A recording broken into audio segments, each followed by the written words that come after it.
Calling from a 4-2 tray number. 423. Hey, man. Yeah. Who's this? Thanks for taking my call. This is Andrew calling from Tennessee.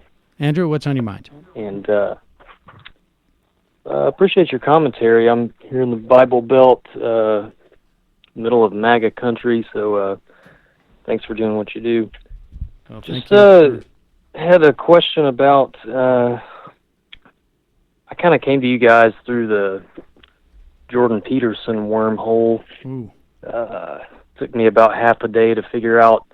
I wasn't on that tip, just to find the Joe Rogan podcast where he talks about being on the all-meat diet.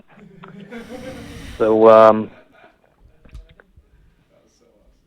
I didn't really need your guys' commentary, but I really appreciate it. Let me just say that.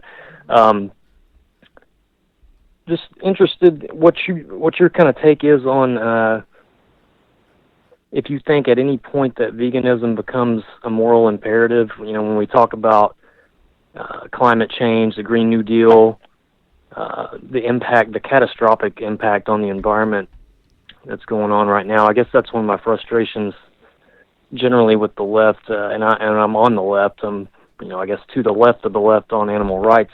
Right. It seems, because I don't hear a lot of talk about it, barely at all in the mainstream, let alone, and you got, on the left, you got a lot of people pointing out the fossil fuel companies, which totally right to do. Basically, at any point, do you think that becomes like a winning strategy or any sort of litmus test, in terms of at least reducing the amount of in all honesty, like consumption? I think we are a ways off from that. I think that it's quite possible. Right, I agree. I think it's quite possible that we, as a society, may come to view the eating of meat like in the way that we view slavery now.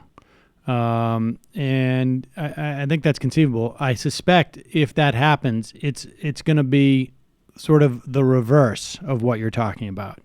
That climate change is going to make the way that we eat meat unsustainable, and therefore our value system will change along with that. I just think that if climate change happens in the way that I think, statistically speaking, the odds are it will, right? Like Right. If I had to bet right now, I would say unlikely that we as a planetary society are going to be able to mitigate some of the worst impacts of climate change. I think it's going to change our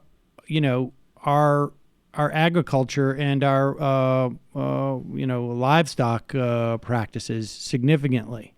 And it's just as conceivable to me that we will be eating completely manufactured, faux meat. What? Yeah, lab meat, and right. I think and then I think as that happens, the moral. The moral problems with eating animals will increase. I have some thoughts on this as someone who was vegan for more than 10 years, vegetarian for like 20, and I'm now like a pescatarian. I'm still mostly vegan, but you're never going to convince people solely on the animal rights tip, right? Because rights, unless you believe they're derived from our creator, right? And even then, not everyone agrees on a creator. There's really no way to prove that anything has rights, right? You either believe animals have rights or you don't. But if you want to trigger right-wingers in Tennessee, it's a great thing to do. Well, yes, sure. And I would also like to get away from the lifestyle politics aspect of it. But it's something that I struggle with a lot because, I think it is kind of wrong to eat meat. And I do make some decisions in my daily life that are kind of lifestyle politics-y, but it only matters when you do things on a mass structural scale. So I would say, rather than focus on the moral aspect or the lifestyle politics aspect of it, I think we should focus on the practical aspects, right? Because the planet cannot sustain the current level of meat production that is happening. So if we were to move to some sort of socialist model where people have control over production, we would have to agree on a mass scale to eat way, way less meat, or to transition, like Sam said, to like lab meat and meat substitutes. This is there's a little bit of a dilemma in this, but I think step one is we need an agricultural policy in this country that does not promote. Really, it's our subsidies of corn that are really, sort of at the the sort of the first building block of all of this. Frankly, the problem is that it becomes somewhat problematic in that you're basically saying we're going to basically price people out of eating meat now. And it's only going to be that's why I hate all of the liberal arguments about it. Like, oh, you should just make these consumer products more expensive and then people won't buy them. Only rich people will buy them. Like, that's not cool. It is problematic, but it is, I think, I don't know what the other first step is, right? Like that is, and I think our subsidy of corn was designed specifically to bring this about. It was to make food throughout the entire our food system, to make it cheaper, so that people would have more money to spend on consumer goods. This was like an explicit endeavor by the Commerce Secretary under Nixon, and it worked.